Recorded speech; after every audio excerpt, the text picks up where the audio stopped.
All right, welcome back into another Dragon Ball Supercard game video, and today I'm going to go through a few of my personal choices for sideboards while we go into these DBS fests this weekend. I unfortunately won't be there. I really wanted to go to Texas, and I think Miami was pretty much out of the question for next week, but I think these fests or these events are going to be the start of something really good.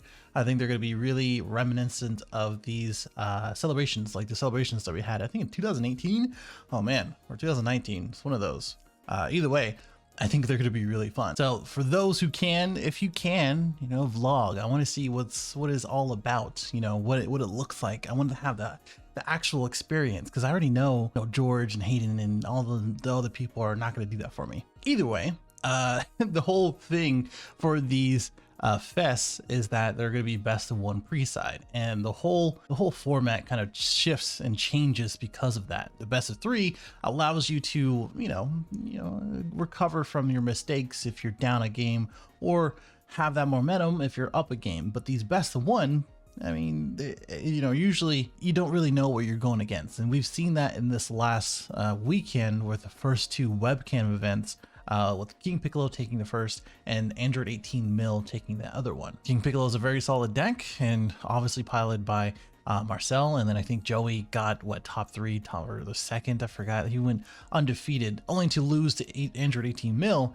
and that really kind of shows you both things. Like, it's going to be very skill intensive, and you're still going to get those kind of best of one things. I think the whole mentality changes a little bit as well. If you haven't checked out Aspira's video, definitely go check that out as far as the mentality that goes behind best of one pre-side. Knowing all of that, and knowing that it's still a best of one, you have to win that first game, but you still get to show your leader. You guys show your leaders first, and then you side in or put in more cards from your 15 card side deck, and there's no mystery about it. You can really just side for your worst matchup, or at least be prepared for it before anything starts. All right, let's just get into cards.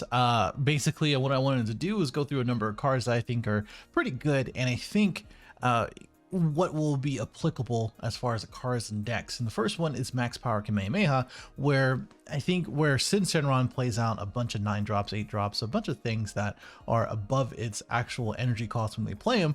I think it's going to be good. Same thing for Gogeta.dex. I'm going to reference that a few different times, because you can throw in that package into a lot of different black leaders, but the main ones are going to be Gogeta Xeno, and as well as a new Super Saiyan God Trunks. And of course, lastly, believe it or not, most of the stuff that Red Set 16 Goku is actually playing is going to be more than their actual energy costs, because they're paying 1 or 2, sometimes 4, in order to pay out some of these red U7 battle cards. Speaking of, we do have these new rares.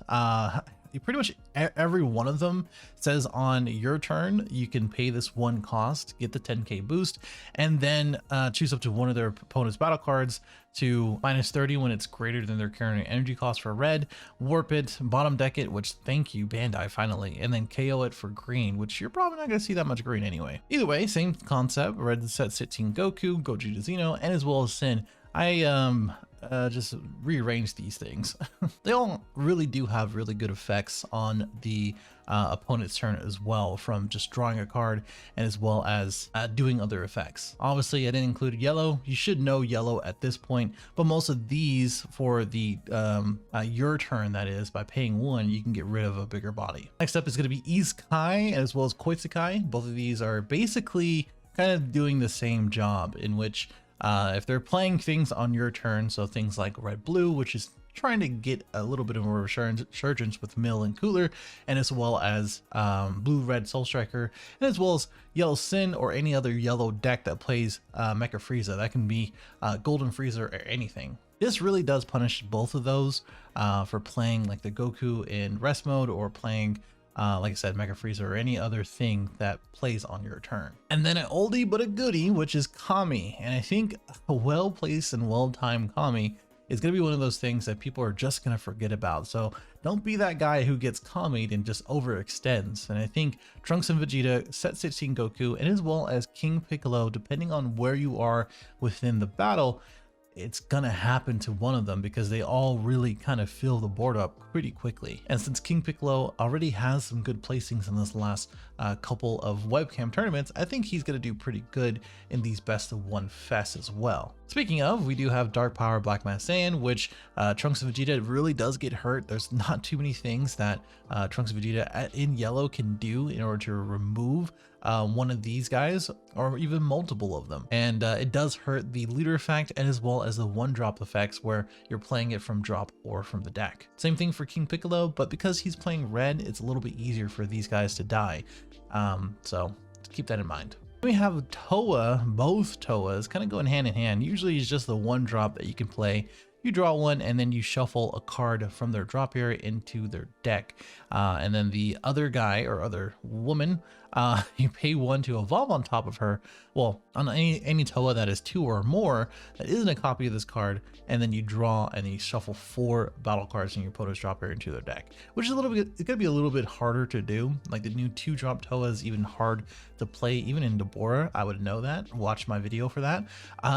But the Twisted Sister is gonna be the more generic option for anyone playing against Set 16 Goku to shuffle things back into their deck. So obviously targets they might want to get for the Awakened side, and as well as prevent slowly but surely things for them to not get their U7 effects. They do burst quite fast, so this is more of a targeted thing than anything. Then we also have Android 16, where I mean the whole thing for Android 16, and we saw a couple of them this last weekend, is that they want to play things for free in combo from the drop. You deter that, it is really hard to justify playing Android 16, or at least, you know, it's going to make it harder for them to combo.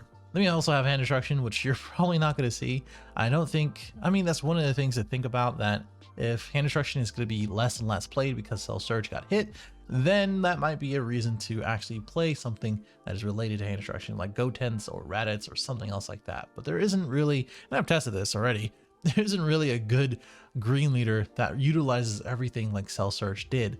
Maybe Broly Surge might have that type of thing, but you have to throw in a lot of different like red-green cards and things like that to actually make his awakening kind of the same thing as Cell Surge. But the biggest thing that actually made Cell Surge really good is that top 5 and just putting things into the drop. So, you know, that's the type of thing you have to think about. Either way, kind of on a tangent.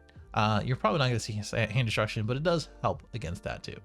And speaking of rogue decks and things that kind of had a bit of a resurgence, shout out to Alexis. If you haven't seen his deck or his deck profile, the video that I did with him, he did top with Janema Mill, and I think it's still going to be kind of played. I don't know if it's good in a best of 1 pre-side format, simply because of cards like Vegeta and as well as just other things that could help the matchup. But Vegeta specifically says you counter, so if they negate, which they're gonna do, you choose 3 battle cards at any cost of 3 or more and power of 35k or less, and then you place it on the bottom of the deck from your drop area and then play the card. So as a 15k attacker, that basically you can shuffle 3 cards back into your deck. So I don't know if that is going to be really good for a lot of decks because it's specific for the cost and as well as the power, but it is something to consider if you're going to go against Janema Mill and it's a losing matchup. Then we have Meki Gabora. So this is like the red Broly thing of choice. You play Meki Gabora, you call a red Broly, and then that's pretty much it. But it kind of applies to Shenron, red Broly, and as well as Gogeta Xeno. Well, I just said red Broly, so I guess there you go. I think it's really good when you go first, when you're on the play and they're on not the play, and then on your 3rd turn you can kind of do a lot more things, or at least do the things that you want to do instead of trying to respond to their turn 1 Gogeta or their turn 2 9-drop Shenron. Next up we have the 1-drop baby. So this is more for Android 18 mil. I think Android 18 mil was kind of successful because no one was really expecting it. Plus it was the thing about red Set 16 Goku being really good, and it is really good, but it has its fault in bursting and milling out itself. And with 18, it's just one big mill, and couple that with the baby ape, and as well as the baby unison effect, etc. I mean, you're not gonna have a bad time, or not gonna have a good time. But because of baby, you play out for 1 red, and basically what happens is that you use the Union Absorb, you pay the cost, which the cost is you choose one of your battle cards, which is a token that they generate, and you place it under the card, which you can. The token will just go under the card, and then when the baby leaves or gets removed from game, And then your looter card is red machine, blah, blah, blah, blah. You don't really need to know all of that, because what happens is that you get to pay the cost first, and you get to do the requirements, which you don't have, and then it fails, basically. And you just do this over and over again because there's no limit to doing Union Absorb. So if you haven't heard about that, and I've mentioned this before on the channel before, this is something to consider for that. And then lastly, just some barrier removal within red,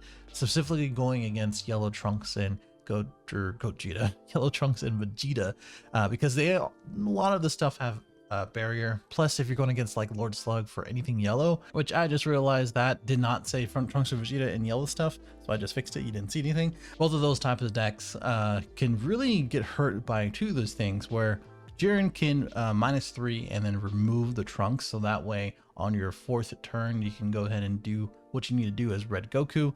I think this might be a little slow because sometimes the yellow Trunks, as long as they have another 3-drop in hand, they can just do it the next turn as well, or if they have Poutine. But that's where Korin Tower's secret music medicine comes in, where it's basically a beam for 1, but the other effect that is what is important, where you can ignore barrier and it gets 5k, -5k for one of their battle cards for the battle. And that's really good because of Poutine, and as well as their 1-drops being 4k or less, I do believe, or 5k or less. One of these can remove both of those things, and it'll kind of help you as Red Set 16 Goku. One thing I didn't picture, which maybe I'll edit in here, is the Gohan and Videl expansion card, where you pay 1 red if your looter card is yellow, and then you can do -2 things, 5k, ignoring barrier. I think that's going to be something really useful for yellow decks as well, if they're trying to go against something like a yellow Trunks. Anyway, let me know what you think. I was a little all over the place today, but hopefully those who are going to the fest, I wish you good luck. Let me know how it is, and if you're going, in the comments. And if you have any suggestions for sideboards, please put it in the comments below, and as well as join our Discord in the description below as well. Let me know if I got anything wrong, and I will see you in the next one.